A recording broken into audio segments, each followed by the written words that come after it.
Oke, 7 tips keuangan di masa COVID-19. Guys, sambil nyatet, mangga. Nanti kita akan share juga nih materi-materinya. Mantap.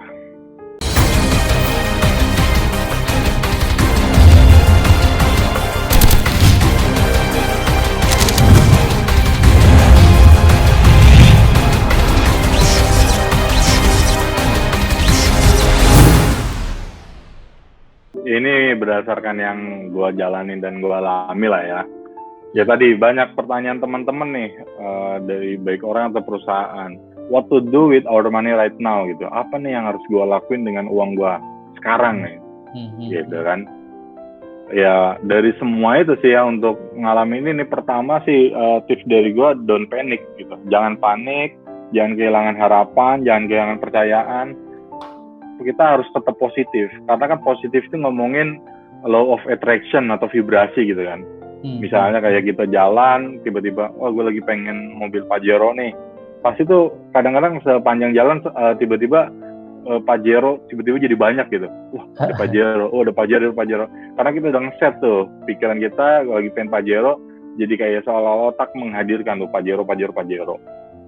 Begitu juga ini gitu kan gitu ya. Iya, positif. Ketika gue mengalami masa krisis di keuangan keluarga, itu benar-benar tuh uang ngepas, utang banyak, terus maksudnya udah mau jatuh tempo. Hal yang gue lakuin ya tetap positif gitu kan. Ini pasti akan selesai dengan baik gitu. Bahkan gue bilang ke istri, kita setiap nonton bioskop kan kayak masalah-masalah, tapi kan kayak dalam hati kita udah tahu nih endingnya nih bakal selesai kan. Endingnya bakal kalau Avenger tuh bakal kalah musuhnya dan segala macam. Kita udah tahu endingnya. Kita cuman pengen nonton tuh karena ini gimana nih caranya mereka nyelesain masalah itu. Akhirnya begitu juga dengan keluarga kita nih gitu kan.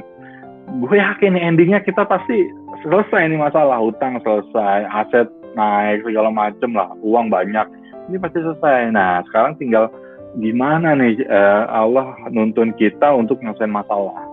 Jadi tetap positif, bahkan di masa-masa krisis, ya tiap bangun gue afirmasi diri gue. Gue kaya, gue sukses, masalah ini masalah kecil, Allah pasti akan bantu, semuanya akan selesai. Wah yang bener-bener tuh, kadang kalau yang masalahnya itu tuh ngeyakinin diri tuh setiap malam mau tidur gitu kan. Gue pasti bisa bangkit dari kebangkrutan ini, gue pasti sukses, gue pasti menyelesaikan masalah, gue sehat, gue bahagia. Itu terus yang diulang-ulang, mengafirmasi gitu kan, karena gue pengen merubah dari tone negatif gue, dari aura negatif, masalah putus asa, masalah stres dan segala macam menjadi positif. Jadi ini nomor satu yang harus kita lakuin lakuin oleh semua orang. Untuk pertama gitu, kejadian luar biasa, tapi kan kita lihat nih ada 3, ada yang bisa kita kendaliin, ada yang bisa kita pengaruhi, tapi kan ada yang di luar kendali kita kan. Misalnya ya keluar kendali kita ya masalah kebijakan-kebijakan pemerintah, nah, itu jelas di luar kendali kita. Tapi nomor satu yang bisa kita kendalikan apa? Yang paling dekat ya pikiran kita. Kita bisa kendalin pikiran kita. Kita mau putus asa, mau ngedown, mau mendramatisir semua keadaan, atau kita malah ingin menjadikan ini sebuah tantangan, melihatnya positifnya. Wah ini bakal luar biasa, gue bisa naik kelas, momen krisis akan menjadikan gue OKB baru gitu kan, orang kaya baru. Nah, ini yang harus kita tanamin pikiran. Dan hal yang bisa kita kendalikan salah satu lainnya adalah perencanaan keuangan keluarga gitu kan. Jelas ini bisa kita atur, bisa kita kendalikan. Mungkin kita nggak bisa kendalikan pemasukan, tapi kita bisa kendaliin pengeluaran kita, ya kan? Kayak gitu. Tips nomor 2-nya adalah evaluasi situasi. Kalau ngomongin keuangan, financial check up. Ya mungkin banyak yang nggak familiar dengan financial check up ya. Padahal setiap tahun mungkin orang medical check up, ngecek gimana darahnya, kolesterol, jantung segala macam. Tapi sering nggak kita setiap tahun gitu melakukan financial check up? Kita lihat gimana sih rasio aset kita, likuidasi kita, hutang kita dan segala macam. Nah untuk keadaan ini kita lihat nih kondisi kita sekarang. Dengan COVID ini kita dipecat nggak? Kita masih punya penghasilan nggak? Ada tambahan-tambahan nggak? Gitu kan? Atau ada penurunan nih gitu kan? Terus kita masih punya tabungan nggak? Tabungannya bisa berapa bulan nih? Nah itu harus di data semua gitu kan. Bisa dilihat tuh dari ya dua, bisa secara feeling atau by data. Kalau feeling, gue nggak punya duit nih kayaknya nih gitu kan, gitu kan. Tapi nggak tahu. Tapi kalau by data ya semuanya harus di list, di aset gitu kan. Tuh mungkin masih ada motor yang bisa kita jual, misalnya ya masih ada Brompton yang bisa kita jual gitu kan, sepeda segala macam. Ya itu kondisi tadi evaluasi situasi. Atau wah masih ada cash nih 2 miliar nih gitu kan, mau kita lariin kemana nih investasi. Ya ini masing-masing orang punya kondisi yang berbeda-beda, tapi untuk by datanya kita harus lihat nih neraca saldo keuangan sama rancangan anggaran belanja rumah tangga gitu. Buat apa ngelihatnya? Ya kayak pemerintah aja, pemerintah punya APBN kan, anggaran rancangan kan, mereka udah nganggarin nih segini untuk pendidikan, segini untuk haji dan segala macam. Nah adanya COVID, pos-pos ini pindah nih, ambil nih buat COVID, ambil buat COVID. Padahal dulu di 2019 COVID itu mungkin nggak masuk di anggaran gitu kan, tapi akhirnya semua pos-pos lain diambil untuk anggaran. Begitu juga mungkin kita hari ini gitu kan. Dulu kita nganggarin mungkin gaji kita aman, penghasilan kita aman dan segalanya. Tapi kita lihat keadaan kita sekarang gitu kan. Kita evaluasi seaman apa keadaan kita, kayak gitu. Nah, salah satu evaluasi pertama yang neraca saldo. Itu bisa, gue punya yang lebih. Bisa lo zoom itu, di pinch in, di pinch out gitu bisa. Oh lu pakai laptop sih bisa yang masif. Bisa. Kelihatan kan? Gue punya yang lebih detailnya sih, tapi ya ini gambaran umumnya lah. Kayak aset liquid kita tuh ada apa aja gitu kan. Aset kas, yang kas di tangan, dihitung tuh. Tabungan, di BCA, Mandiri, segala macam lihat. Kalau punya deposito atau emas, perhiasan, di list tuh aset. Gitu. Aset investasi, kalau ada reksadana, obligasi, saham. Aset non liquidnya tadi perhiasan, terus piutang, ada teman utang ke kita, ada barang koleksi, rumah tempatin atau tempatin tanah apartemen, semuanya kita list gitu kan. Yang mungkin sebagian besar kalau nggak ada ya jangan ditulis gitu kan. Yang ada aja yang ditulis. Kalau masih dalam bentuk doa nggak usah tulis lah ya. Kewajiban juga kan, kartu kredit, mungkin pinjaman pribadi, teman, mobil, KTA atau jangka panjang rumah. Ini semua harus di list nih. Alright. Punya nggak kita asetnya gitu kan. Jadi biar kita tahu nih sebenarnya kekayaan bersih kita berapa gitu kan. Nah, bisa dilihat nih kekayaan bersih sama total aset dikurang total kewajiban. Ini dulu nih PR buat semua. Mungkin dicatat atau di capture ya yang buat nonton. Buat yang lagi nonton nih. Terus abis ini di list semua. Kas berapa sih uang di dompet, atau mungkin sekarang ada di Dana, di GoPay, di OVO, itu di list gitu kan. Sampai yang saldo di OVO juga kita list juga ya? Iya. Intinya sedetail mungkin lah ya? Iya, sedetail mungkin lah. Karena apa? Sebenarnya kita sebagai muslim wajib loh begini. Karena kan setiap tahun kita bakal ngeluarin zakat mal kan, zakat ini. Terus kalau selama ini kita nggak punya ini, pakai apa perhitungannya? Feeling doang ya? Iya, segini nih kira-kira. Iya, jangan. Baiknya setiap tahun kita list nih gitu kan. Kalau udah rutin mah mungkin setiap bulan. Ya itu ininya. Yang kedua, nah kita bikin nih rencana anggaran belanja rumah tangga. Kalau ya ada dua nih sebenarnya, yang umum gitu kan, atau yang sekarang nih misalnya lagi COVID nih, kita bikin yang baru. Gaji misalnya, gaji masih ada nggak? Terus sosial nih, pos sosial, zakat, orang tua, hadiah kondangan, angsuran utang, tabungan investasi, biaya hidup. Nah ini total nih semua nih. Gitu. Dari sini akhirnya kita tahu nih sebenarnya kebutuhan. Bisa di zoom dikit nggak biar audiens pada lihat? Kebutuhan bulanan kita tuh berapa gitu kan?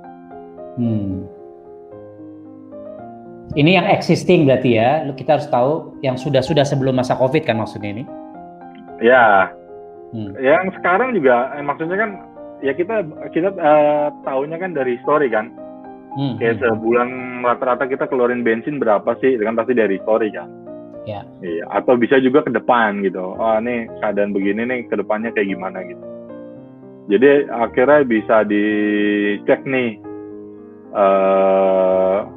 berapa gitu. Untuk ini buat ngejawab pertanyaan orang juga, duit gua kok cepet habis ya, gitu kan? Kemana aja selama ini? Pas dilihat ternyata kalau dihitung tiap hari beli boba gitu kan, beli cat time, ternyata wah bisa sih itu 30.000. Itu salah satu orang. Yang kedua mungkin yang sering ini biaya administrasi bank 6.500 gitu kan. Kan itu kelihatan kecil kan, tapi kalau dikali banyak tuh lumayan tuh sebulannya. Ini harus dibikin nih buat keluarga, bikinnya ya suami sama istri. Kalau pasangan ya ngobrol, ini terbuka aja nih berapa sih gaji atau kira-kira dari penghasilan yang lain gitu. Buat yang usaha harusnya tetap misalnya usahanya self employee gitu ya, atau dagang atau apa, harus dijatah tuh. Misalnya dari usaha itu sebulan mau dibikin budget gaji tuh berapa gitu. Jadi jangan ngambilin profit atau gabungin uang dagangan sama uang keluarga itu fatal juga. Nah habis itu kan kita hitung nih disposable income-nya nih. Jadi uang sisa lah, total penghasilan dikurangi total pengeluaran sisa berapa gitu kan? Sisa itu ya, disposable ya? Iya sisa. Nah dari sini baru kita bisa ngelanjut ke tips nomor 3. Nanti gue bakal naik turun sih kan. Bikin budgeting, ya survival mode lah, gitu. Pertama bikin prioritas pengeluaran, kurangin pengeluaran nggak penting se-ekstrim mungkin. Terus negosiasikan hutang kita. Misalnya kan perbankan juga udah ada fasilitas kita kan ya, atau kartu kredit dan lain-lain, atau ke teman juga negosiasikan, terus alihkan tadi nge-pos-pos gitu kan ya. Misalnya kayak gue pribadi nih, pos bensin, tol parkir pasti udah otomatis hilang tuh. Misalnya sebulan bisa ngabisin 2 juta misalnya ya untuk bensin dan transportasi, tapi karena sebulan ini di rumah terus itu nggak ada kan. Nah pos itu ya gue alihin untuk perbanyak donasi, itu bantu orang lain, atau beli produk-produk komunitas. Jadi kalau di sini Balikpapan ada komunitas TDA gitu kan, pokoknya yang teman-teman yang ngiklan beli gitu. Itu biar ngebantu ekonomi muter. Duitnya dari mana? Ya tadi gue ngurangi pengeluaran yang nggak penting. Bahkan dalam 2 minggu 3 minggu ke belakang, gue sehari makan sekali sekarang bro. Pantesan makin six pack kayaknya. Iya, pertama buat memang kurus. Yang kedua tadi ngurangin pengeluaran seminimal mungkin gitu. Gue udah nggak beli kopi-kopian, terus yang minuman kekinian, snack. Jadi budget keluarga gue itu hilang tuh. Kepiting dan dipus juga nggak beli ya, lagi tutup soalnya. Iya. Berkurang lah gitu kan. Ya itu alihnya kemana ya tadi, ini kalau semuanya nahan cash, ekonomi juga bisa krisis kan. Karena pengeluaran kita kan pemasukan orang tuh. Betul ya. Jadi kalau gua ini ya udah kita lari ya beli produk teman-teman atau donasi gitu kan ya, misalnya ya, bagi-bagi makanan, bagi-bagi beras ke orang nggak mampu ya tadi. Jadi buat gua dan keluarga, gua harus bertahan ngeluarin budget minim untuk ya tadi makan sehari sekali ya cukup gitu kan. Habis itu ya sisanya tadi dialihin ke situ atau ditambahin untuk budget investasi. Nah ini buat orang yang masuk ke survival mode yang penghasilannya berkurang atau bahkan sama sekali nggak berpenghasilan, ya dari sini nih kita nomor satunya nih, kita lihat nih kayak misalnya sebulan kita ngabisin biasanya 2 juta. Kita bikin pertanyaan, bisa nggak nih dikurangi jadi 1 juta ya sebulan? Gue nggak tahu gimana caranya, misalnya budget makannya ini kan lagi survival ya. Jadi yang penting bertahan hidup nih gitu. Ya mungkin sehari satu keluarga 30.000 gitu kan, mungkin beras dan segala macam. Yang penting kita harus tetap hidup, survive sebelum adanya dana masuk gitu kan, atau tabungan atau kondisi lebih baik. Ini gitu. Yang keempat, tracking pengeluaran. Setiap uang keluar dan masuk dicatat. Uang keluar dan masuk dicatat. Gue pribadi udah ngejalanin pencatatan keuangan tuh dari 2013. 2013, oke. Alhamdulillah sampai sekarang rutin. Jadi gue kalau mau ngecek pengeluaran gue di bulan Februari 2014 ya tinggal lihat tuh aplikasi. Gitu, wah ini gue udah ngeluarin buat ini apa-apa dan segala macem kayak gitu.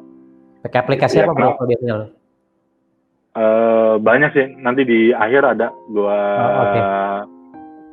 di slide ke berapa gitu aplikasinya gitu. Pokoknya mau simple ya ditulis aja. Jadi kalau dana kelolanya cuma 5 juta sebulan, 10 juta sebulan ditulis juga masih oke sih. Ya tulis gitu kan per ininya. Kayak gitu. Gue dulu butuh karena dulu pernah gue keuangan keluar pengeluaran sebulan minimal 150 juta gitu. Jadi makanya tertib keuangan itu penting gitu kan, dicatat-catatin. Terima kasih Anda telah menonton video ini dan semoga Anda semua mendapatkan manfaat yang banyak dari apa yang sudah saya bahas. Jangan lupa subscribe, like, comment, and share. Dan aktifkan tanda notifikasinya agar setiap video yang saya buat Anda bisa nonton terus. Dan kalau Anda punya pertanyaan, tulis di kolom komen. Insya Allah saya akan jawab dan bisa jadi saya akan buatkan video khusus untuk menjawab pertanyaan Anda. Sampai jumpa di video berikutnya. Live once, live amazing.